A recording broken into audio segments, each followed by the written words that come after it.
দেব ও শুভশ্রীর বন্ধুত্ব নিয়ে এবার প্রকাশ্যে মুখ খুললেন রুকমণি। সাম্প্রতিক এক কথোপকথনে রুকমণি বলেন, দেবের আচরণে তিনি ইদানিং কিছু পরিবর্তন লক্ষ্য করছেন এবং শুভশ্রীর প্রতি দেবের বাড়তি ঘনিষ্ঠতা তাকে মানসিকভাবে ভাবিয়েছে।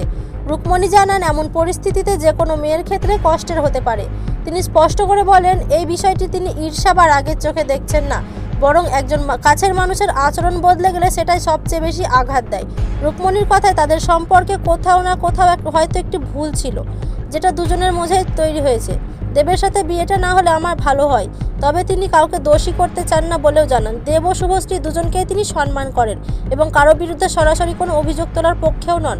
রুকমণি আরও বলেন, সোশ্যাল মিডিয়ায় যেভাবে বিষয়টি নিয়ে আলোচনা চলছে তার সবটাই যে সত্য এমন নয়, অনেক কথাই অতিরঞ্জিতভাবে ছড়িয়ে পড়েছে। তিনি চান এই বিষয়টি নিয়ে যেন অকারণে গুজব না ছড়ায় এবং ব্যক্তিগত সম্পর্ককে সম্মানের জায়গা থেকে দেখা হয়। তবে রুকমণির বক্তব্যে এটুকু পরিষ্কার, দেব ও শুভশ্রীর ঘনিষ্ঠতা তাকে ভেতরে ভেতরে ভাবাচ্ছে এবং একজন মেয়ে হিসেবে এই অনুভূতিকে তিনি স্বাভাবিক বলে মনে করেন। সবশেষে আপনার কাছে জানতে চাই, এমন পরিস্থিতিতে যদি আপনার জীবনে ঘটতো তাহলে আপনার কেমন লাগতো? কমেন্টে আপনার মতামত জানাতে ভুলবেন না। ধন্যবাদ।